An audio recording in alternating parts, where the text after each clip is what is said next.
And a big thank you to Desert Financial Credit Union for sponsoring the KRIM Community Spotlight Program. Good morning, Rim Country. Chris Higgins in the studio. Hope you're having a wonderful Wednesday morning. Another beautiful day out there. Again, we are spoiled as usual here in Rim Country with this gorgeous, beautiful weather. A little cool, high in the low 50s today. But again, just a sunny day. Well, in the studio this morning, we have guests from Banner Payson Medical Center. We have CEO Hoyt Skabelund and also the Associate Director of Emergency Management for Banner in Arizona, Jeff Frazey, and the Emergency Management Program Manager and Veterans and Friends Phoenix Champion, Michael Poundstone. Good morning, gentlemen. Morning. Good morning. For having us. There you go. You are so welcome. Thank you so much for coming in to talk about, I would imagine, emergency management. Amen. Right, Hoyt? One of the great advantages of being part of a tremendous health system is having experts who can help us be prepared for community disasters and emergencies and even internal disasters and emergencies in hospitals. One thing that happened, it's my view, in a community, often people will come to the hospital even if they're not injured during emergencies because hospitals are a symbol of emergencies and preparation. And so having Jeff and Michael with their training and expertise to help us prepare for and respond to emergencies is a gift to the CEO. And I have to say, watching already online, Mr. Clifford Lane in Illinois, and so I'm so glad you're on, Clifford, because I want to recognize and thank both Jeff and Michael for their service. Jeff serving in the Army, Michael in the Navy. I served in the Air Force, and Clifford Lane, a proud Marine. Hey. And so we have all the branches right here now. You're representing the Marine Corps virtually, Clifford, but thank you so much for watching in this morning. So, Jeff, can you tell us a little bit about your background in emergency management? Yeah, so I served in the Army for 27 years, and the last 5 years of my service, I served in a WMD, Weapons of Mass Destruction Unit. And we supported a lot of local, state, and federal agencies that responded to different incidents, 9/11, Hurricane Kilauea in Hawaii, and several incidents, and it just kind of piqued my interest in that line of work. And retired in August of 2018, and then this Banner opportunity came along in August of 2019, and I jumped on board, and it's been a great journey ever since. So it's just, Banner has so many great people, and like Hoyt alluded to, we're a large system, so we have a great support network, and emergency management within Banner has been recognized as one of the leading emergency management programs in the country for healthcare. So, wow. So imagine there's this team that you're part of, a lot of great experience on the team. There is. So amongst my team, we're an all-veteran team. Nice. We don't have the Marine Corps represented. So Clifford, sorry about that, Clifford. we have 3 Army, 2 Navy, and a couple Air Force individuals. So, yeah, it's a great team. There we go.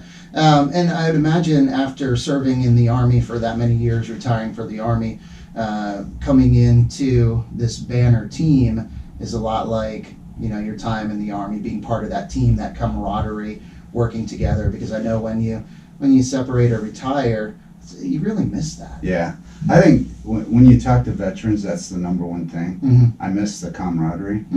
And it wasn't planned that my team was going to be all veterans. It just worked out, and we get along really well.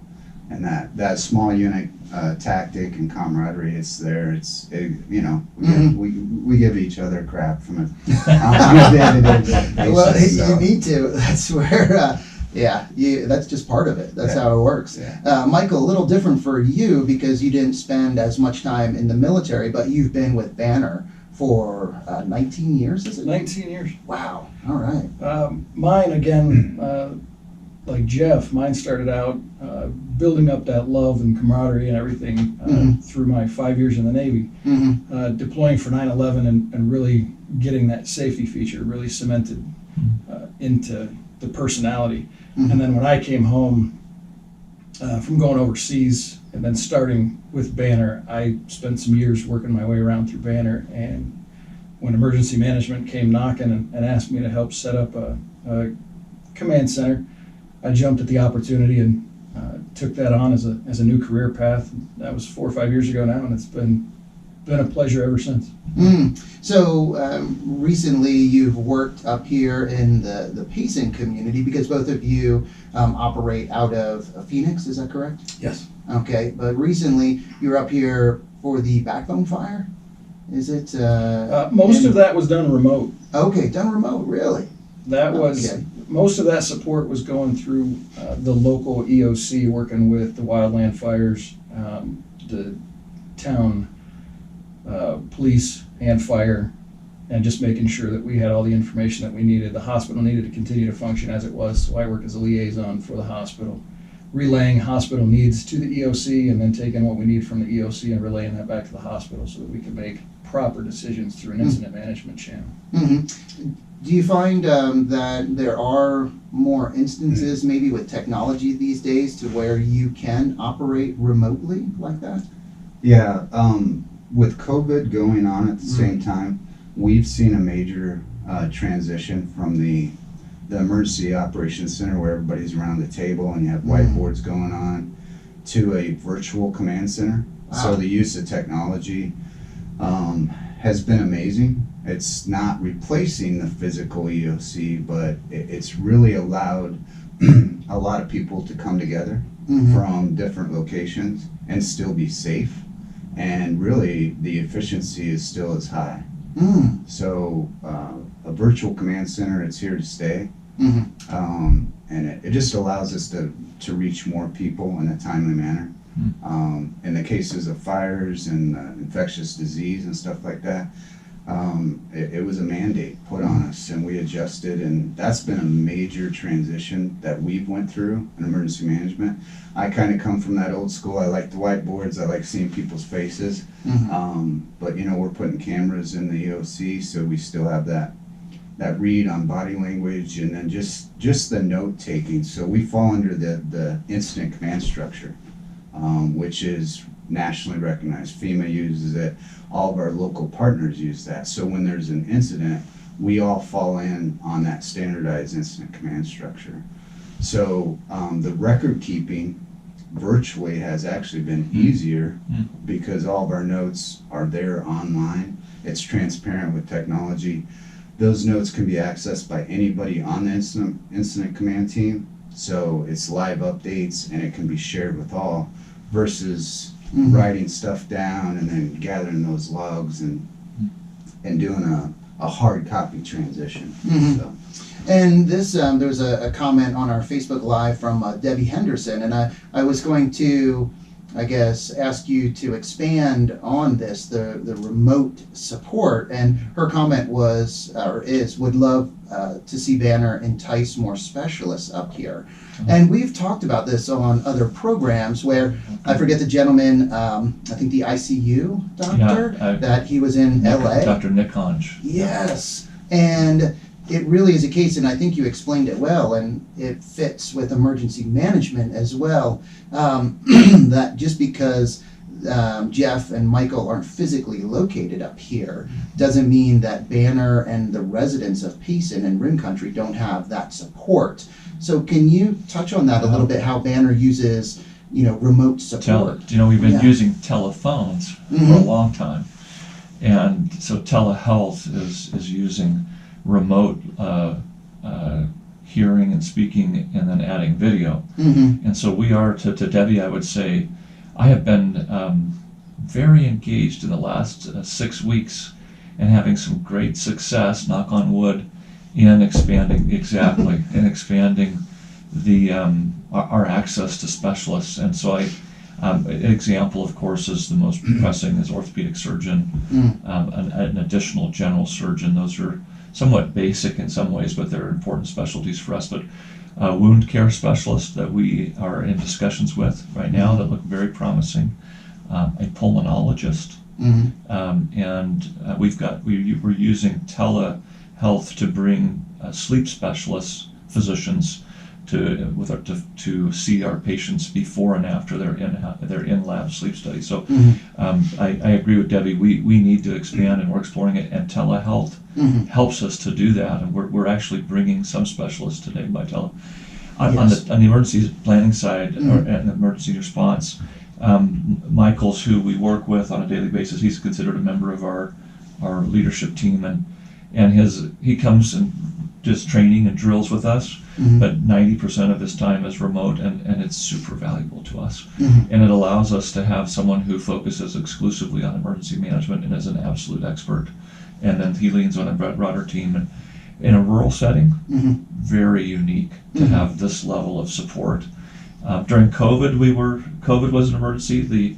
There was the Snowmageddon, which I wasn't here for several years ago, but the one that was 2 years ago, Michael was involved. For the listeners, when we have, anytime that roads are closed, it's a big deal for the hospital because we use ground ambulance to transfer patients out. And so Michael's super helpful in our interaction with emergency management in the county, in the town. And so we've had quite a few live drills, real deals in in my 2 years. We've probably had 4 or 5, and then COVID was a constant flow. And the tele ability to do virtual is a godsend. And that remote support, telehealth, like you said, Jeff, isn't going away. And what it does, it actually allows there to be more experts, more participation, or a broader participation at an event where maybe you'd be limited by space or how many people can fit around that table or fit in that room. But when they're brought in electronically, you can bring so many more people into that discussion to just provide a higher level of support, whether that's emergency management or whatever department that is in the hospital. So I think it is really a paradigm shift, just slowly getting away maybe from everything being in person to where you might be talking to that emergency management specialist or that doctor on a monitor, but they're able to see everything. They have all the data, they have everything to where they're, in that discussion, they, are a vital part of it, but just not there physically. So before COVID, I guess COVID really spurred a lot of this, but were you already engaged, with some remote support or operations before that? There was definitely remote there. Banner's got a pretty robust IT team that's pretty on top of that and staying up with the state-of-the-art latest and greatest. So that was there. COVID definitely did push that shift into a more complete remote. Gotcha. But moving forward, it's not strictly remote. We didn't take out all that. We do still feel like that personal connection. So there are still hybrid is really what's going on now. So people are still gathering, keeping their distance, still doing the proper precautions, but we do still have that availability for remote connections and hybrid with being in person. I think that the hybrid approach there's so many benefits to that because you still have the personal interaction. You have boots on the ground, people in the area, but you're able to get so much more support electronically. And I think kudos to Banner to already have that technology in place to where I know some agencies were really scrambling because they were, so old school, and to shift from doing almost everything in person to, wow, we have to upgrade all of our equipment and bring in the cameras and everything. There were a lot of agencies that were really scrambling. One of the things that came out of COVID and the fires, even the snowstorms, I think Michael and I know the town leads well now. We know them by name. We have cell phone numbers. When incident command was stood up as a town, when it was stood up within a county, Michael's training, it was easy to say, Michael, could you lead us through this? And so we're focusing on what we're best at locally, and Michael's interfacing with the experts in the county and the town.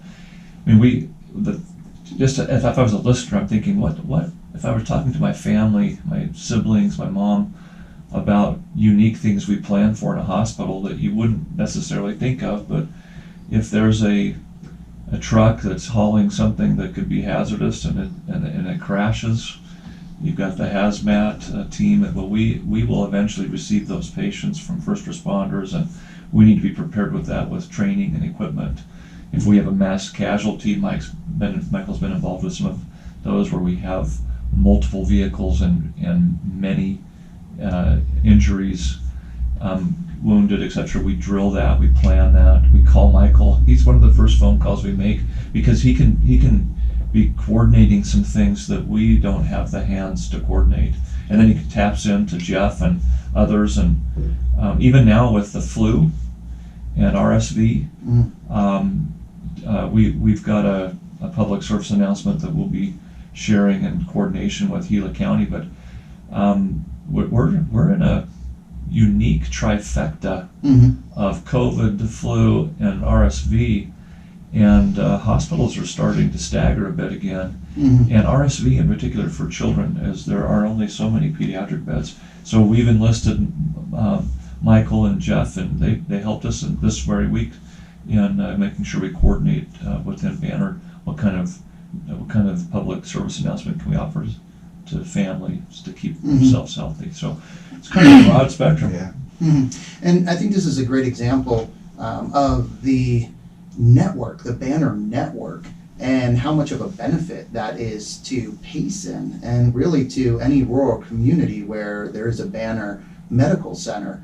It's big to be able to be plugged into that network for those resources instead of just a standalone hospital. And have you experienced that, both of you, and seen that? Yeah, so we have the hospital here in Payson. We also have a hospital in Page, Arizona, which is remote. Yes. You're talking almost 4 hours to Flagstaff.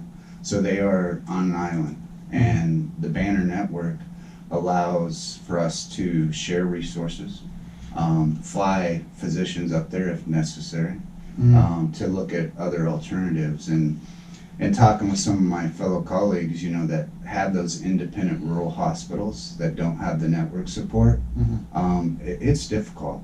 It's difficult in the time of need to get those resources. So, yeah, we're fortunate to be part of Banner for sure. And it really seems like this is a great team, Michael, that you're a part of. And have you seen this? How has it been seeing it grow and develop over the years that you've been a part of it?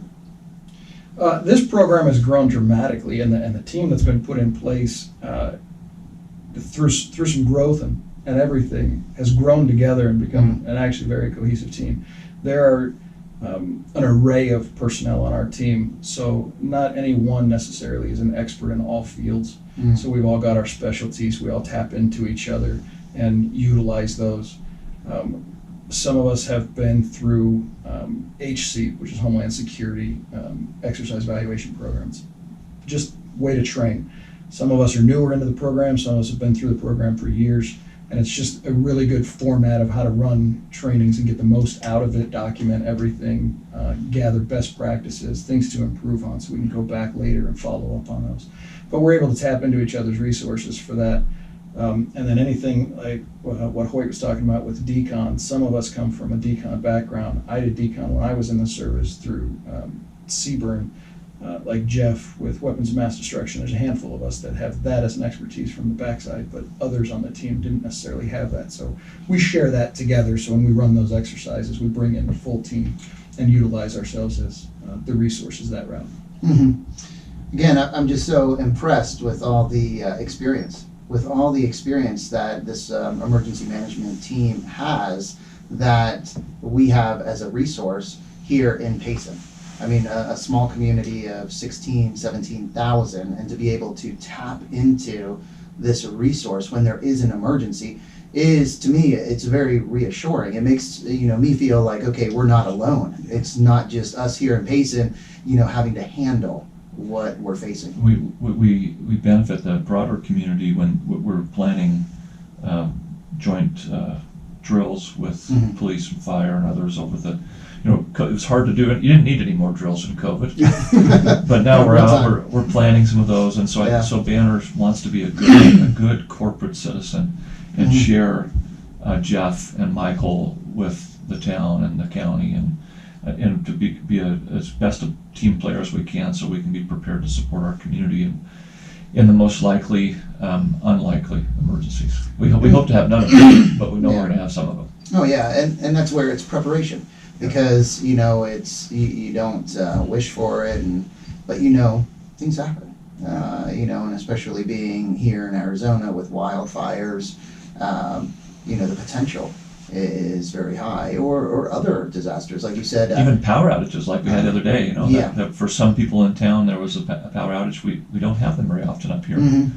but and when you're running a 24/7 facility that needs to save lives, you have to be prepared for those. Michael leads us through a very disciplined plan. We reevaluate it every year, and then we practice against it. We talk.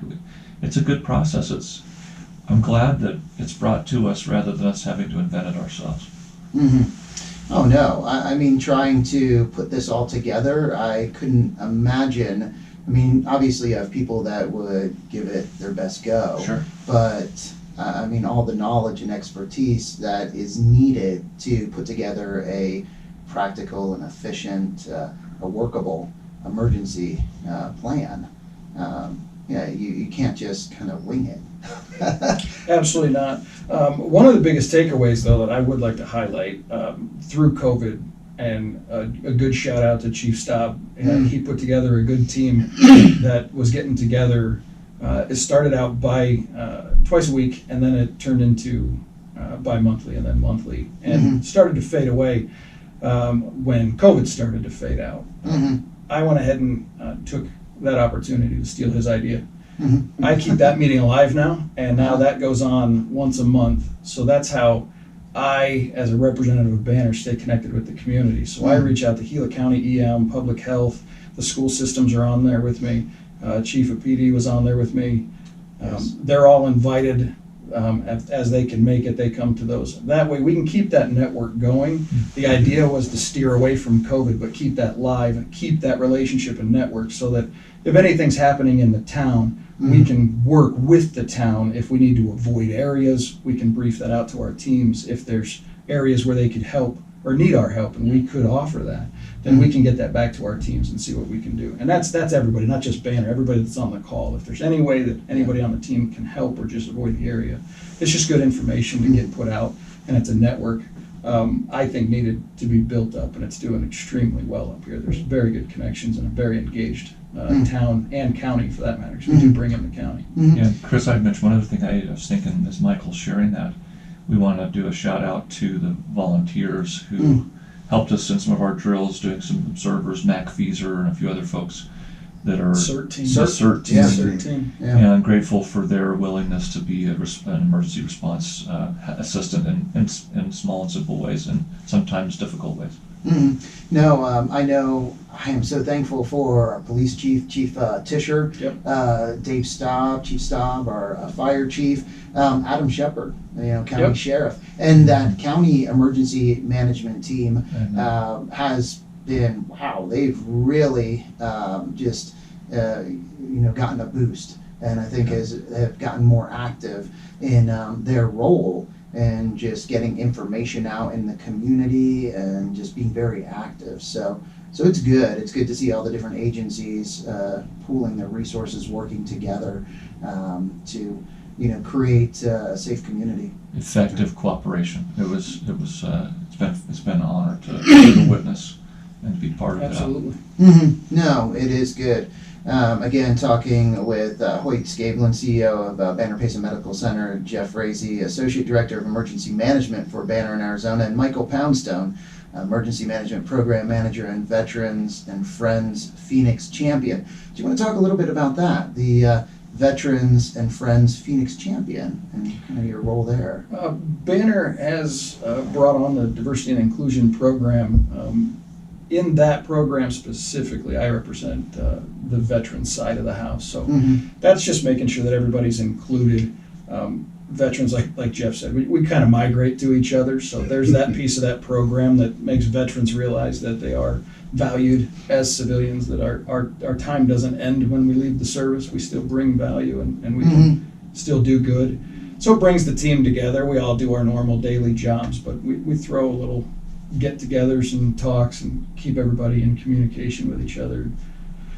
Wow. It's that whole watch your six always. Yeah. Well, and Clifford Lane, he commented he has family that works for Banner and Casa Grande. Oh. So small world, but another comment he made, and this is so good, the more you train in peace, the less you bleed in war. Absolutely. That's So true. there you go. Thank you. See, we needed a Marine Yeah. for the saying there. Well said. No, so true. Well, thank you so much for coming on this morning, for sharing. And I guess if people wanted to learn more about emergency management program, You can reach out to Hoyt at the hospital. okay, You can just call and ask for administration. okay. We can connect you. Yeah, no, this is great. Again, I'm just so thankful with Banner, just with all of your involvement in the community, but just the network that Payson and our community and our residents have access to. It's great. We're anxious to be a blessing to the community. That's our goal. We're not perfect, we know that, but we're striving to be. None of us are. So that's for sure. Well, thank you again, Hoyt. Thanks Thank for you having so us. much for coming in. Thank you, Jeff, Michael. Thanks, Chris. Pleasure and an honor. Oh, same here, same here. And thank you everyone for listening this morning and watching on our KRIM Facebook page. Also, a big thank you to Desert Financial Credit Union for sponsoring our Community Spotlight program. Time to get back to the music with some Tom Petty and the Heartbreakers, Dire Straits, Hall & Oates, and more. But first, let's get a quick update from the National Weather Service. Payson and surrounding areas. Good job.